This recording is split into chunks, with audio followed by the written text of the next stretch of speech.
Hello, everyone, and welcome to our overall recap of the Rural Mainstreet Index for the year of 2017. I'm your host, Paul Adey. With me is Dr. Ernie Goss. Dr. Goss, 2017 is on the way out. That's right, Paul, and I'll bring up a map of the region that we survey, a 10-state region. Bankers in these 10 states, rural areas of these 10 states that depend heavily on energy and agriculture, and the average community size is about 1,300. So you see there the map of the area that we cover. And then I'll bring up now a graph that shows the three primary indices that we track. Now the indices are ranged between 0 and 100. 50 and above is 50 is growth neutral, above that's growth positive. And you see those numbers as we end 2017 all along, all for the entire year. In fact, for that matter, the last several years been below growth neutral. That's the overall economy, rural Mainstreet economy. That's farmland prices continue to move lower, and farm equipment sales continue to move lower. So we ended, but the negatives are less negative. So you see there, if you look at that graph, you'll see they do trend upward, but it's still below growth neutral. A lot of data on that chart, Dr. Goss, and amongst all the data that you analyzed, what's the biggest surprise for you with all these numbers? Well, that we don't see any significant upturn in defaults or delinquencies or bankruptcies. But that's because we asked the bankers why we're not seeing that, and they say we're restructuring the loans. So that's what we're seeing out there. But I shouldn't say again, it's a lot better for the livestock producers, that'd be pork and beef in this part of the country, and then for the grain producers, that'd be corn, soybean, wheat primarily. So we haven't seen more of that. I think looking ahead for 2018, we're going to see more loan defaults. But even now, it's still not quite, it's certainly not a return to the 80s, though. Well, based on that information, can you give us just an overall general outlook for the economy heading into 2018? The USDA has come out with their estimate for 2018. Farm income is going to be up, but it's going to be up more for livestock producers than for grain producers. It's still going to be, I'll say, somewhat negative.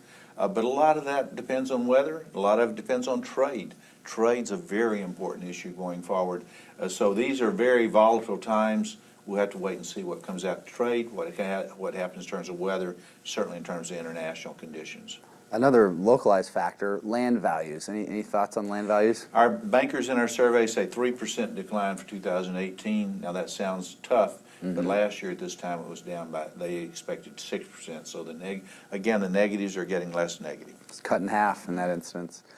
Credit condition changes in 2018, what are your thoughts there? Well, the credit conditions, we're going to see those probably get worse, not as strong as they were this year, but again, it's going to be more for the crop area than for the livestock area. What's your insight on the tax reform impact to farmers specifically, and really to the rural economy in general? It's mostly positive. We saw the increase, the $22 million exemption for the estates, the estate taxes, 22 million is exempt. We saw an increase, the Section 179, that's the deduction for farm equipment sales. That's going to be quick exemptions there. We're going to see, that's a very good bonus depreciation. That's going to be a boost to farm equipment sales. Then we've seen the cooperatives are able now to continue to be able to pass on expenses, cooperative expenses to the farmers. That's good. On the negative side, I think, in my judgment, there will be some increase in the value of the dollar, which will tend to dampen agricultural commodity sales, but I don't expect a big decline there. I think overall it's going to be good for the agricultural economy and for the rural economy. We've talked about the overall year of 2017 thus far in our show. Let's talk a little bit about December just specifically December.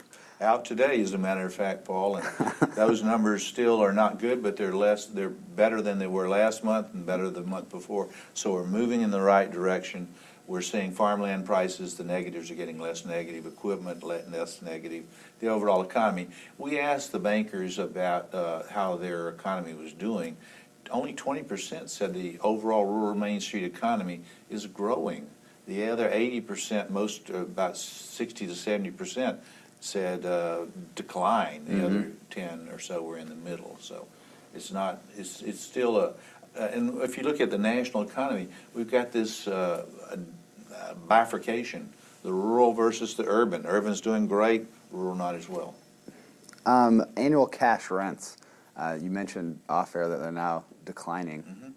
They're now, on average, this is about $190 per acre per year. Now, that's much higher, that's lower in South Dakota, higher in Illinois, but that's down significantly. This time, a couple of years ago, we were at $250 an acre. Wow. Per year, and that's so down quite significantly over the last couple of years, and I expect it to decline even more in not at a faster rate, a slower rate, but down some more in 2018. Well, there you have a brief recap of December, and then, of course, the greater 2017 recap. Dr. Goss, any final thoughts? Well, I think what I'm going to keep an eye on and what we need to be real concerned about is any disruptions of trade.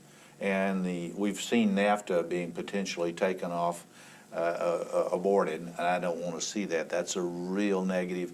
So trade's the real unknown going forward. We need to see free and fair trade going forward. That's good for agriculture. Agriculture is always the first victim of any trade war.